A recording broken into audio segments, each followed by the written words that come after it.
Perhaps this is a stretch and perhaps not, but look at the hairstyle and consider Rex Heuermann's hairstyle. But this is a picture of a person who's hung. Remember that Rex Heuermann is using points to hang people. The person is hung. Why do you lay these troubles on an already troubled mind? I got nightmares in my head, I fear thoughts build up until I can't hear. My mind fills up into a creature, and it haunts me somewhere much deeper.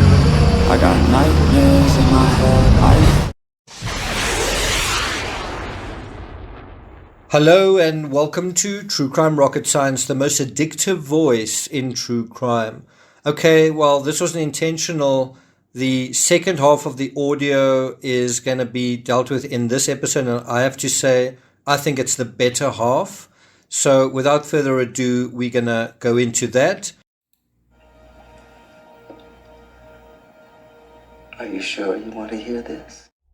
Again, if you haven't subscribed, please do. If you're enjoying this analysis, please hit the thanks button and let's get started.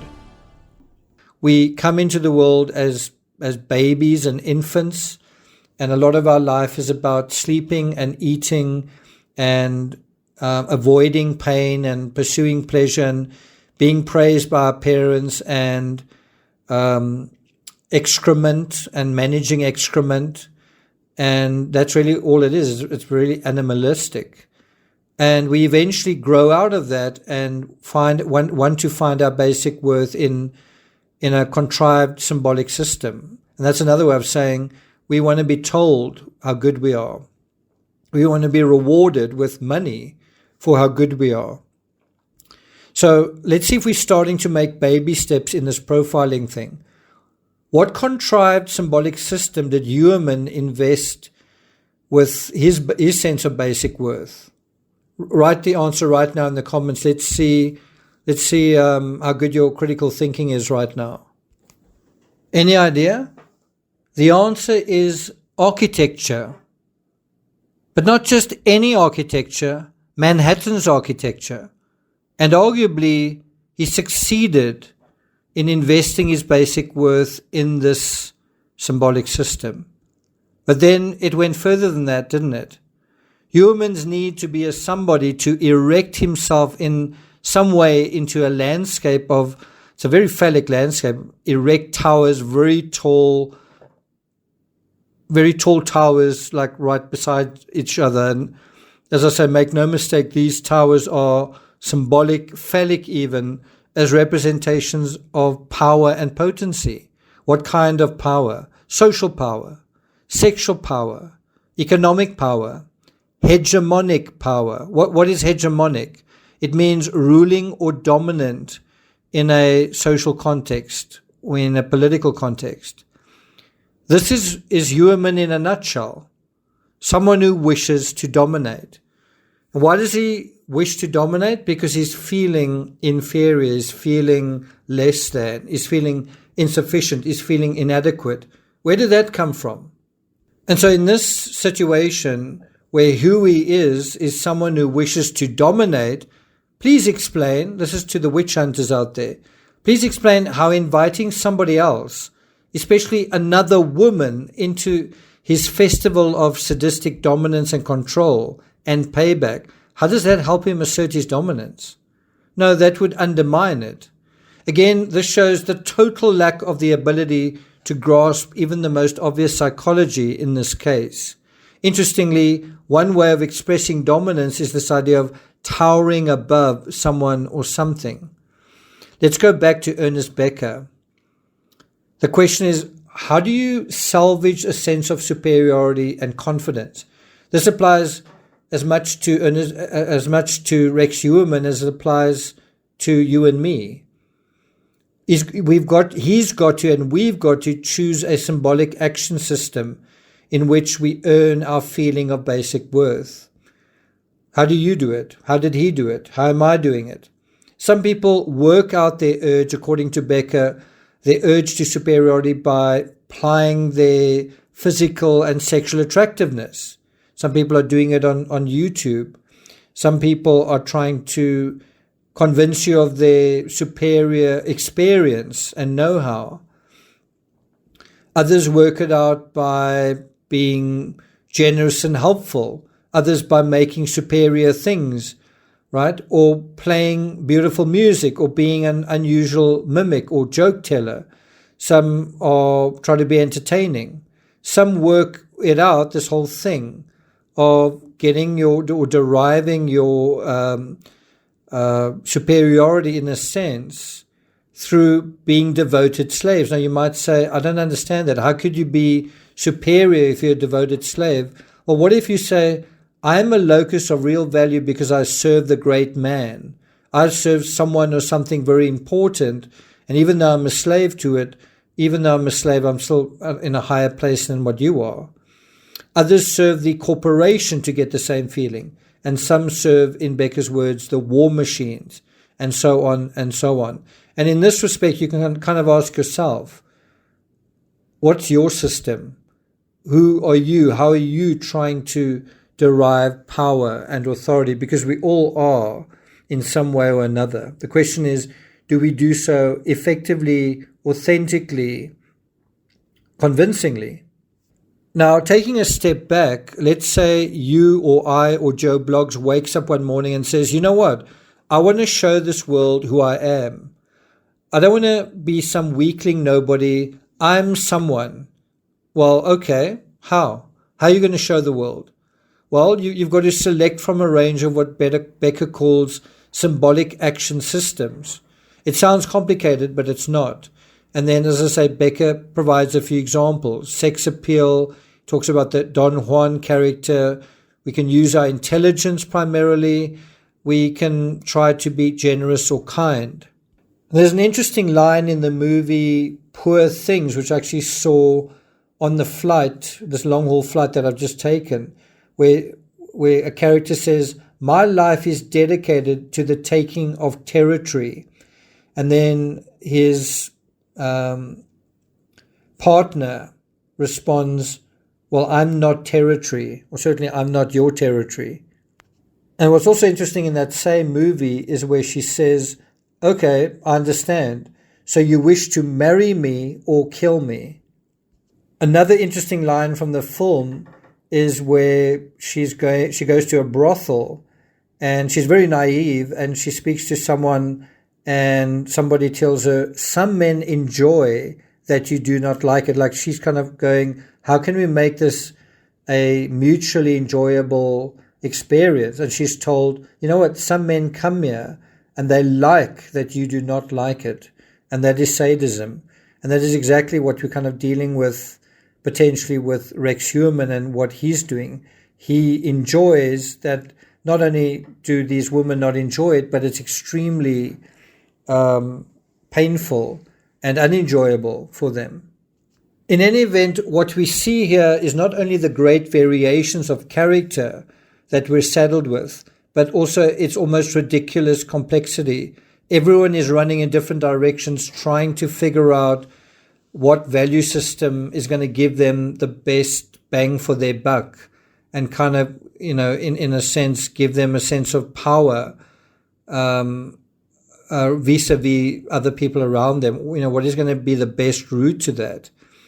And so let me ask you a question. Does Victoria have the same urge to dominate as her father?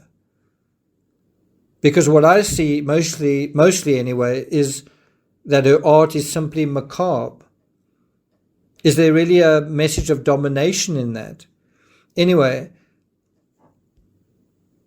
I think there's only one instance I saw that seems to intuit dominance, and that's where a body appears to be butchered. But have you watched Dexter? Have you enjoyed Dexter? Does that mean you serial killer material? And so it's for this reason, Becker tells us, that we struggle to decipher what the person next to us really wants, and equally how others struggle to decipher us, right? Becker notes in this regard, this is the problem of our most inner lives, our friendships and our marriages. We are thrown against people who have very unique ways of deriving their self-esteem. And of course, your way may not be mine, and Heuermann's way may not be his wife's or daughter's, or let's hope most of the people out there. On the rare occasion, Becker observes, when we do make a breakthrough, when we do break through, he writes, we are unusually shocked by how finely they've sliced their perception of reality. And we end up saying, is that what is bothering you? Just look at those terms. We are shocked by how finely they have sliced their perception of reality. That's another way of saying, is their reality reality? And kind of what he's saying is they sliced a little section out of reality and made that reality. And is it really realistic? Becker also reveals an additional startling insight in this regard. He basically says, okay, so if the key to understanding ourselves and others is just by frigging getting a handle on one another's symbolic systems, what's the problem? We just figure out one another's symbolic systems. Anyway, let's go to his actual words in The Life and Death of Meaning. He says, now, if this mode of being were simply a matter of finding out what symbol system one had unwittingly chosen in order to get on top of all the burdens of his early situation, we could all fairly easily get self-knowledge and I guess get along. But the sense of right and wrong, our way of perceiving the world, our feelings for it and for who we are not a mental matter. It's not something you think your way to the answer. So what is it then? He says, they are largely a total organismic matter. In other words, it's something that we kind of feel and experience and live, and in a way dumbly kind of locomote ourselves in that general direction. And he goes on to say, we earn our early self-esteem not actively, but in large part passively, by having our action blocked and reoriented to the parent's pleasure. That's early on.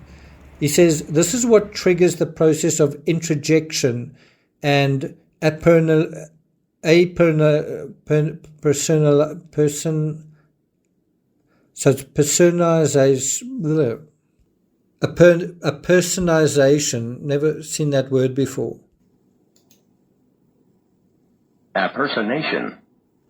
Now, I'm not sure if appersonation and appersonization is the same thing, but appersonation means the unconscious assumption of the personality characteristics of another, usually well-known person.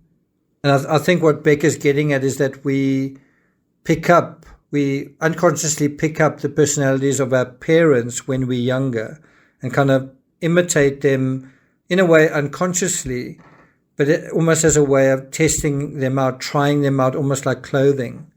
And then he says exactly that. He says, we take large parts of our parents' images and commands into ourselves without digesting them. That's kind of a psychological digesting, without making them an integral part of ourselves that responds to our honest control. And as a result, and here's part of the answer to what is the core of the self. According to Becker, the self is largely a confusion of insides, outsides, boundaries, alien objects, and it is decentered and split off. And so, can you see, the problem is that people don't think about their lives really that way, right? Or for that matter, they don't live their lives that way. You know, people don't think, okay, this is my symbolic system, this is who I am. They sort of seem to stumble their way into these systems and sort of develop a kind of a hodgepodge of it as they go along. Also, Becker adds, we earn our self-esteem passively, but this results in undigestible, unpalatable parts of ourselves that emerge later, parts that need fine-tuning, sometimes a kind of psychological excoriation, and sometimes something even more revolutionary, like vomiting out our indoctrinations and then actively reinventing ourselves. Have you ever had to do that? I have. And so what is the core of the self then? Let's say it again. The self is largely a confusion of insides, boundaries, alien objects, and it is decentered, split off from the body in some measure. Just think about that idea, and he's just talking about psychology, and think about the ideas that we are dealing with in this indictment and with Rex Heuermann, that the insides of people, the boundaries between one person and another, alien objects being used to break through these boundaries, splitting off body parts, all of that is in a sense a literal version of what we're talking about in really a symbolic way. Fascinating, isn't it? Becker also describes the self, as I say, as a collection of bizarre collages. Becker calls analysis and self-analysis a task for more than one lifetime and one that can never be finished. And yet you've got people saying, no. With these 6 sketches, I can tell you exactly who Victoria is. I know exactly who she is. Oh. I think, and you might say it's arrogant, but based on writing many books, based on dealing with the subject matter exhaustively often, I think this puts into perspective just how early into kindergarten some people are in their attempts to plumb the depths of what the self is. And maybe that says something about them, how deep or shallow they are, I don't know. And it's at this point that Becker then introduces self-esteem, calling it vital and the dominant motive of man. And we can and should go a lot deeper than this, because in reality we've only touched on the outer atmosphere of the self, hardly at its core. And you may have noticed we haven't really answered the question, why do we keep our true selves private? You know, the core of ourselves, why is it so hard to figure it out? The core of our own selves, the core of somebody else's self. Anyway, since time and attention spans are limited, let's beam ourselves from the outer atmosphere, dealing with character and these symbolic systems. We're just really being introduced to these concepts. We really need to familiarize ourselves with the rest of the atmosphere, but let's just go all the way down, halfway through the ocean column, closer to the core, and there we'll interrogate the relationship between sadism and aggression. And that'll be the topic of the next deep dive number 8. And here's a primer for that. Is human aggression a purely negative impulse? When we get aggressive, is that something we should never ever do? Is aggression negative, destructive? So I'm not going to take it further than that. If you're not very happy with the editing or the syncing of audio, I've flown pretty much halfway around the world, so there's certainly been just less time and energy available for that. But in the next episode, I'll definitely put in a lot more effort to get these videos with the kind of material that I want in them. You might notice that there's already some new design elements. So I am working on these things behind the scenes. In any event, if you've enjoyed this analysis, please hit the thanks button, leave a comment, and I'll see you guys next time.